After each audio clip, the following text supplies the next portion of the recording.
Pemirsa, diaspora Indonesia di Philadelphia dikejutkan dengan insiden pemukulan terhadap sejumlah remaja diaspora setempat yang terjadi di tengah sorotan meningkatnya sentimen anti-Asia. Apakah insiden ini dimotivasi sentimen rasial dan apakah akan ditindaklanjuti oleh polisi? Berikut laporan dari VOA selengkapnya. Sinta, penyanyi Storms, diaspora Indonesia di Philadelphia, negara bagian Pennsylvania, selama ini dikenal aktif dalam gerakan anti-rasial. Mulai dari Black Lives Matter yang mencuat pertengahan tahun lalu, dan kini aksi kekerasan dan sentimen anti-Asia. There are just so many layers of hate in this country. I want us to peel them one by one and shed the light on them.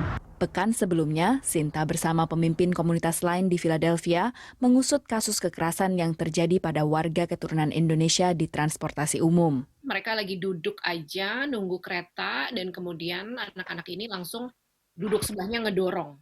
Langsung bilang, sana kamu move gitu.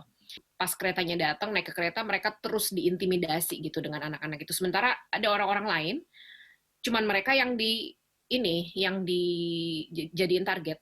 Namun korban masih mempertimbangkan ulang untuk melaporkan kasusnya ke polisi. Saya juga tahu memang banyak yang takut atau banyak yang aduh udahlah nggak apa-apa, masih untung masih hidup, biasanya begitu orang Indonesia kan. Tapi this is the time to speak up because we have to know and then this is how we can protect you. Jadi perlindungan masyarakat tuh nggak sebatas melindungi pada saat kejadian itu, kita harus berpikir lebih ke big picture gitu loh. Aktivis memperkirakan jumlah korban kekerasan yang melapor jauh lebih kecil dari angka di lapangan. Data sensus Amerika Serikat menunjukkan ada sekitar 22,2 juta warga Amerika keturunan Asia yang mencakup sedikitnya 50 grup etnik dan 100 bahasa.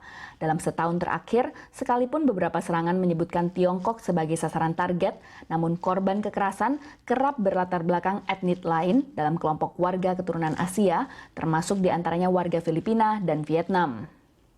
Rasa takut jadi salah satu alasan sedikitnya jumlah kasus kekerasan yang dilaporkan, menurut Aryani Ong yang pernah bekerja sebagai pengacara hak sipil.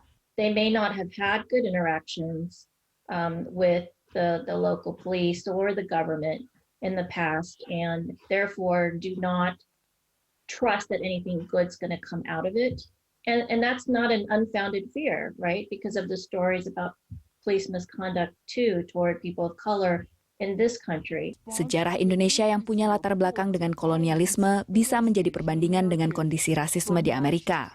So in a similar parallel in the United States, I think what Asian Americans and particularly immigrants are also coming to understand is that we hold a similar place in a system that is dominated by whites. Di penjuru Amerika, warga AS menunjukkan solidaritas kepada warga Amerika keturunan Asia, termasuk di California yang populasi warga Amerika keturunan Asianya paling banyak di Amerika.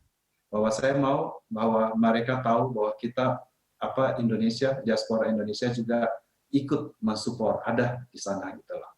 Hadir, present, itu penting ya. Selain orasi, sukarelawan juga aktif melakukan patroli untuk saling menjaga warga Amerika keturunan Asia yang berusia lanjut, mengikuti beberapa insiden yang menarget mereka. Dari Alexandria, Virginia Gunawan, VOA.